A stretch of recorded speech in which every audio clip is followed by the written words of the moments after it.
Tiroides, más allá de los síntomas. Programa especial con Luz Nereida Vélez. El hipotiroidismo no siempre llega solo. Muchas veces, los pacientes enfrentan otras condiciones de salud que requieren la intervención de múltiples especialistas. ¿Cómo puede un enfoque multidisciplinario mejorar el diagnóstico y tratamiento de estos pacientes? Conversamos con la doctora Melba Feliciano, endocrinóloga, sobre el abordaje integral del paciente en el manejo del hipotiroidismo. Tiroides, más allá de los síntomas. Programa especial con Luz Nereida Vélez. Y continuamos con este programa especial, siempre agradecidos de la Sociedad Puertorriqueña de Diabetólogos, Endocrinólogos y Diabetólogos de Puerto Rico. Ahora me acompaña la doctora Melba Feliciano, también endocrinóloga. Buenos días, doctora. Buenos días, Luz Nereida. Qué bueno volverla a ver. Gracias por la invitación. Vamos a tocar algo diferente. Siempre hemos hablado de que si holísticamente, de que si integralmente. ¿Cuán importante es a un paciente que padezca del tiroides trabajarlo o darle tratamiento de esa manera? Es muy importante porque, como dice el mensaje, ¿verdad? La enfermedad tiroidea no viene sola, o sea que el paciente que tiene hipotiroidismo tiene una serie de otras complicaciones. Pueden ser complicaciones gastrointestinales, pueden ser complicaciones cardiovasculares, complicaciones emocionales o psiquiátricas, problemas también para la pérdida de peso. O sea, son muchas cosas que donde realmente la ayuda de otras especialidades y de otros servicios pues son muy importantes para que este paciente aprenda de su condición, coopere en su manejo y pues tengamos un mejor resultado con nuestras recomendaciones y nuestra terapia. O sea, quiere decir, por ejemplo, ustedes trabajan obesidad, ustedes trabajan diabetes y trabajan el tiroides y el metabolismo en términos generales, pero si el paciente tiene otras condiciones, ya sean, como usted menciona, gastrointestinales, ya sean, ¿verdad?, algún trastorno emocional, ya sea quizás algún problema de los riñones, del corazón, entonces tenemos que trabajar en conjunto con los otros médicos, ¿no? Tenemos que trabajar en conjunto. Número uno, con el médico primario. Tenemos que trabajar con los cardiólogos porque los problemas tiroideos muchas veces se asocian a condiciones cardiovasculares. También es muy importante el gastroenterólogo porque si tenemos un paciente que tiene problemas de mala absorción, ese paciente va a tener problemas para la absorción de su medicamento. O sea que tenemos que estar seguros qué está pasando ahí y darle unas recomendaciones al paciente. Asimismo, si hay problemas gastrointestinales, pues hay una serie de medicamentos que interfieren no solo por la condición gastrointestinal per se, sino por la relación que hay entre la hormona tiroidea y el medicamento que está tomando el paciente, y muchos de ellos pueden interferir con la absorción del medicamento tiroideo. Por lo tanto, es sumamente importante educar al paciente en esta área. O sea, que el paciente cuando viene donde ustedes y ustedes entonces detectan que tiene una condición hipotiroidea, hay que preguntarle qué otras condiciones tiene. Claro, definitivamente todo el tiempo hay que hacer un buen historial, un buen examen físico y siempre estar buscando otras cosas, otras condiciones. Pueden ser condiciones reumatológicas asociadas al hipotiroidismo, entonces necesitamos la intervención de un reumatólogo. Podemos tener problemas hematológicos, o sea que hay múltiples especialidades que se pueden envolver en el manejo de este paciente con condiciones de tiroides, porque muchas veces no necesariamente están relacionadas con la tiroides, pero son parte del espectro de condiciones médicas que presenta ese paciente. Por lo tanto, siempre el tratamiento debe ser individualizado y colaborativo. Le pregunto, sabemos, ¿verdad?, que en el caso del hipotiroidismo pueden haber unos síntomas muy similares a lo que serían los síntomas de una depresión, pero voy a otro lado. Si ya yo tengo determinado depresión por mi psiquiatra, pero comienzo a tener problemas con el tiroides, ¿se puede dar?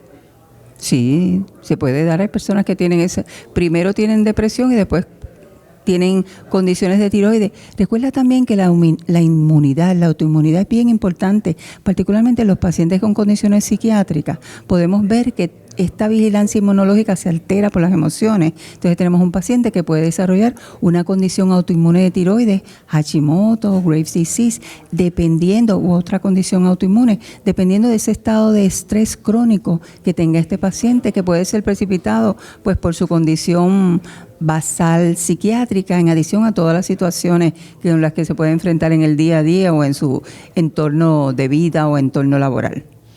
Se dice que somos nosotras las que estamos más propensas o las que padecemos más del tiroides, no sé en qué proporción cuando nos comparamos con el varón. ¿Qué edades en particular o qué edad nosotros comenzamos a ver esos problemas de tiroides en la mujer, sobre todo de hipotiroidismo? Pues comúnmente las comenzamos a ver a partir de los 40 años, pero eso no quiere decir que no veamos casos de enfermedad tiroidea antes. ¿Por qué? Porque hay muchos pacientes que presentan al endocrinólogo de adultos a los 21 años y tienen historial de haber tenido una condición autoinmune en la infancia o una serie de problemas de tiroides por defectos genéticos, etcétera, que lo llevan pues a manejarse con un pediatra durante muchos años y llegan a nosotros a partir de los 21 años. O sea que podemos ver esas condiciones a partir de los 21 años, pero normalmente vemos que la condición tiroidea en la mujer se manifiesta más comúnmente después de los 40 años y según va pasando el tiempo, pues a medida que envejecemos todavía hay una mayor prevalencia de esta condición. Quiere decir que aquellas que están en perimenopáusica, en la menopausia o posmenopáusicas van a tener también problemas con el tiroides. Sí, van a tener problemas con el tiroides y es importante porque muchas veces se confunde la menopausia con la enfermedad tiroidea y están cansadas y se le cae el pelo y no tienen energía y lo que está sucediendo es que están teniendo su proceso de menopausia, ¿verdad?, concomitantemente con una condición de tiroides, ya sea por estrés, ya sea por por su condición autoinmune, que entonces se afecta ese sistema de vigilancia inmunológica por todos los cambios que están ocurriendo hormonales en la menopausia y entonces tenemos estas manifestaciones de hipotiroidismo en pacientes a la vez que van por la menopausia.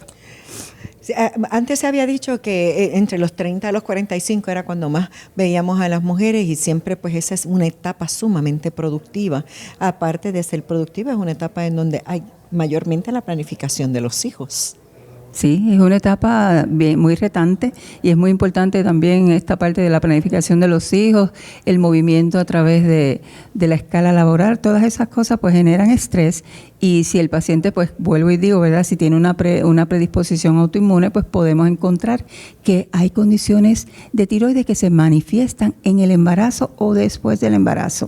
O sea que hay que estar bien alerta. Si tú tienes un historial familiar de enfermedad tiroidea y quedas embarazada, siempre es importante verificar cómo está esa tiroides antes de comenzar ese embarazo o cómo está esa tiroides durante ese embarazo, sumamente importante por el beneficio a la madre y el beneficio al hijo. Porque se puede desarrollar la condición mientras estamos en el embarazo. Se puede desarrollar mientras estamos en el embarazo, pero comúnmente tenemos que la vemos posparto.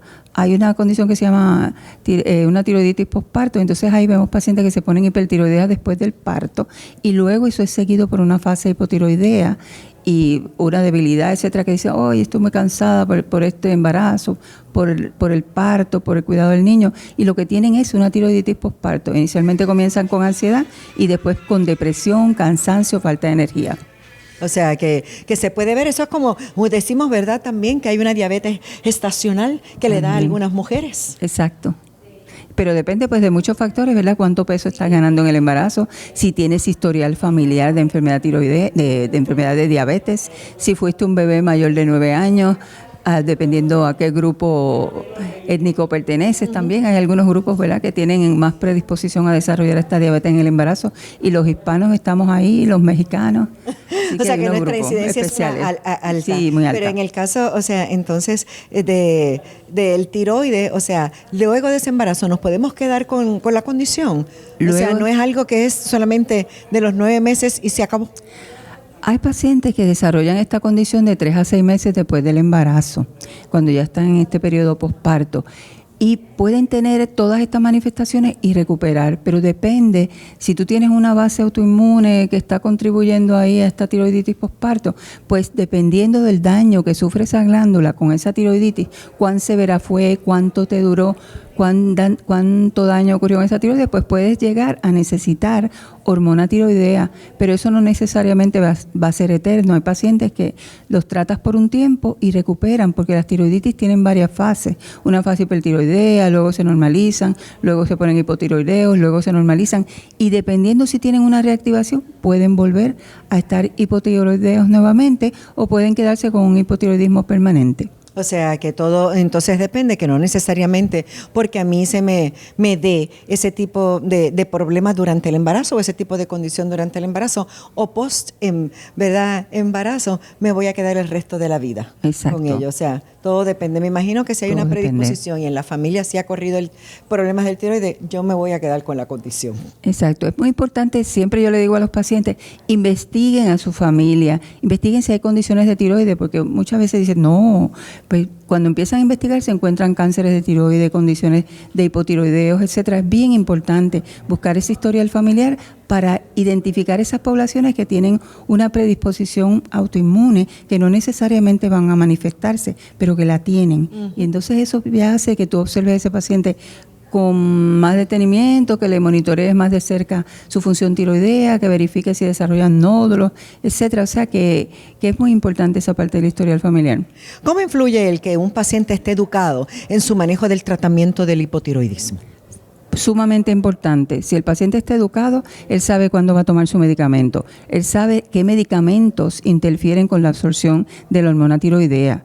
Es muy importante las complicaciones que pueden haber tanto de la medicación, ¿verdad? Si es excesiva o si no es adecuada, pues pueden haber una serie de complicaciones cardiovasculares, etcétera, que siempre orientamos al paciente. Si comienzas con estos síntomas de palpitaciones, agitación, que no puedes dormir, etcétera, hay que verificar tus pruebas de hormona tiroidea. ¿Por qué? ¿Qué puede suceder? Puede suceder que tengan un episodio de tiroiditis a la vez que están tomando su medicamento para la tiroides y que ese daño al tejido tiroideo que libera hormona tiroidea se sume a la pastilla, a la dosis de la pastilla que estás tomando, y entonces el paciente se pone hipertiroideo. O sea que eso es muy importante, que el paciente esté educado en los síntomas de exceso de hormona tiroidea o de deficiencia de hormona tiroidea y qué medicamentos interfieren con la absorción y cuándo tiene que tomarse esos medicamentos. Presumo que entonces ustedes siempre van a comenzar siendo, ¿verdad?, lo más juicioso posible, como endocrinólogos, con unas dosis base.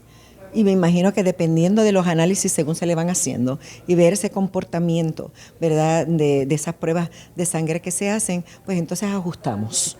Sí, es muy importante que en los pacientes jóvenes tú puedes empezar con una dosis, ¿verdad? 1.6, en algunos sitios 1.7 microgramos por kilo, ¿verdad?, de peso, pero en los pacientes mayores, usualmente que tienen ya condiciones cardiovasculares, pueden tener arritmias o pacientes que tienen osteoporosis, nosotros empezamos con una dosis de 25 microgramos, de 25 a 50, dependiendo, ¿verdad?, de la severidad del hipotiroidismo y lo que observemos en nuestro examen físico.